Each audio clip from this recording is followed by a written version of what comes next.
Alright guys, how's it going? And welcome to the Action Channel, where there are no rules and no limitations. We are back, we are bad, and we are ready to take things to a whole nother level. So if you followed the channel for a while, you know that I like to talk about action movies past and present. And of course, all our beloved action heroes and mean, ugly bad guys. Which of course leads us to, well, this guy. Now I'm guessing that you don't know the man's name, but you definitely know his face and his body of work. Cause it goes back a long, long way. We're talking about over 40 years. And yes, he's best known as an ugly villain in action films. Now, if you remember, back in the 80s and 90s, Hollywood always had the same 5 Asian bad guys that they would put in movies. And maybe a couple of good guys. And this man, Cary Hiroyuki Tagawa, was one of those guys that was always working. Now, he has played everything from Japanese, Chinese, Thai, you name it. Now, if you ask me, I would say even a blind man can see that this man is not exactly from Thailand. I guess as an actor, you have to embrace every job opportunity that comes your way. At least until you've reached a certain level. Now, personally, I'm from Denmark myself. And years ago, when I did the whole audition thing in Hollywood, I was also pretty typecast. My agents would always send me out to play a crazy Nazi or a Russian gangster. Now, did it bother me? No, not really. I mean, a job's a job, right? And back in those days, Hollywood were not as sensitive or politically correct, unlike today. Anyway, back to Mr. Tagawa. Now, he was actually a real actor, so to say. That also means that he usually played the main villain and had quite a bit of dialogue, unlike some other guys that we're familiar with. Whereas this guy, you probably have seen him too, Al Leon, has got to be the best lackey/henchman that the world has ever seen. He was also on that very short list of Asian bad guys that Hollywood would always call up. Anyway, Leon will have to wait, because today we're gonna focus on Cary Hiroyuki Tagawa. Now, before we really get started with all this slicing and dicing that this man is capable of, why don't you hit that like and subscribe button? That way you can follow the channel and see what else we got going on. Alright, now let the action begin. Now, just to give you guys a little taste of what's to come, this man has appeared in so many action movies, more than we can count. Let's just say that he has appeared in 3 movies opposite Dolph Lundgren. And yes, of course, Dolph being a killer, he had to kill him off in all 3 movies, playing 3 different characters. So the big question here, when exactly did Cary Hiroyuki Tagawa get his start in the movies? Well, it was in 1986. He played an extra in the movie Big Trouble in Little China. Apparently he was uncredited. And since then he has actually worked pretty much all the time. The following year he was on several TV shows like Star Trek The Next Generation and MacGyver. And you can perhaps say that his big break, at least in a big studio production, was The Last Emperor. After that, in the late 80s, he was on an episode of Miami Vice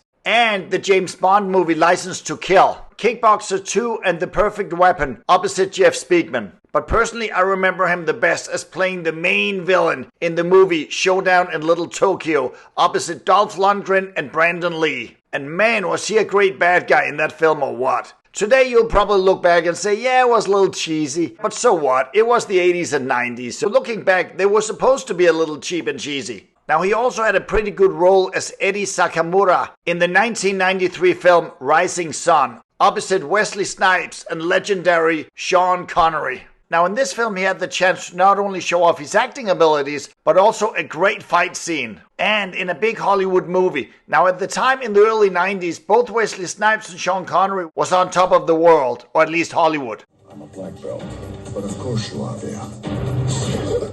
So I'm sure this film opened up a lot of future job opportunities for Tagawa. Now, Wesley Snipes also being a martial artist. I always wondered if they did a little bit of sparring behind the scenes. Now, of course, we cannot get into everything that he's done, but in '95 he appeared in Mortal Kombat. I believe a lot of guys remember him from that. He also appeared in the big epic Pearl Harbor from 2001, directed by Michael Bay, as well as Planet of the Apes. Now, this is just a tiny little portion of the almost 150 credits he has on IMDb, so I know I left out a few of them. Okay, so why is it that this man has worked so much? I would say it's definitely the man's eyes and his intensity. And if you throw in the man's background as a true martial artist, as well as his acting abilities and his flair for the English language, yeah, you get a pretty good bad guy, that's for sure. And let's not forget, you don't want to argue with a man that's yelling at you in Japanese. It sounds very convincing to me for sure. Now recently Mr. Tagawa turned 75, so obviously a big happy birthday to him. But let's go back to the very beginning and see where it all began. Cary Hiroyuki Tagawa was born on September 27, 1950. He was born in Tokyo, Japan, and his mother was an actress, and his father was a Japanese American who served in the United States Army. Later on, he was stationed at Fort Bragg in North Carolina and Fort Hood in Texas. Other than being fluent in English and Japanese, he also speaks some Russian, Korean, and Spanish. Now, as a typical army brat, Tagawa was raised in various cities. His family finally settled in Southern California, where he began acting in high school. He attended the University of Southern California and was an exchange student in Japan. While he was there, he studied Kendo and Shotokan karate, which certainly didn't hurt because later on he had plenty of chances to show off some of his moves in various martial arts and action films. Interestingly enough, he holds not only an American but also a Russian citizenship, at least since 2016. I'm not really sure why he would become a Russian citizen at like 65 years of age, but I managed to find out that prior to this, he started working with some Russian filmmakers, so maybe there's a little connection there.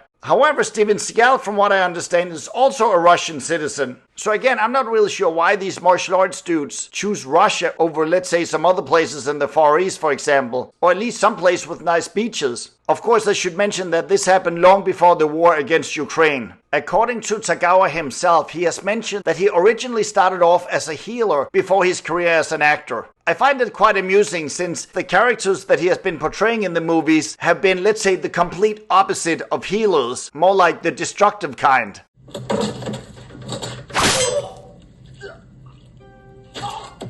You see what I mean? I would think twice before inviting him over for dinner. He was married for 30 years and have 3 children. He's 5'11" and weighs 150 pounds. His new focus in his career is to try to become a good guy and try to rid himself of the evil bad guy image that he has. Let's see how that goes. But then again, he's so damn good at it. Nowadays that he's older, he's actually living in Hawaii. But according to IMDb, he's still very active. So anyway, guys, there you have it. Cary Hiroyuki Tagawa. If Hollywood needs a Yakuza boss or an angry samurai, they call up this man. Now that being said, I'm kind of surprised that he did not appear in Tom Cruise's movie The Last Samurai or Clint Eastwood's Letters from Iwo Jima. Then again, his Japanese colleague Ken Watanabe, I believe, got those parts. And who knows, maybe he was under contract to do some other movies at that point. So anyway, guys, I just wanted to give this good bad guy a little pat on the back and say good job and thank you for all the crazy entertainment over the last 40 years. So as a true action and martial arts performer, he definitely belongs on this channel. That being said, guys, thanks for checking in. If you want to see more content like this, please hit that like and subscribe button. And I'll see you in the next video. Have a good day now.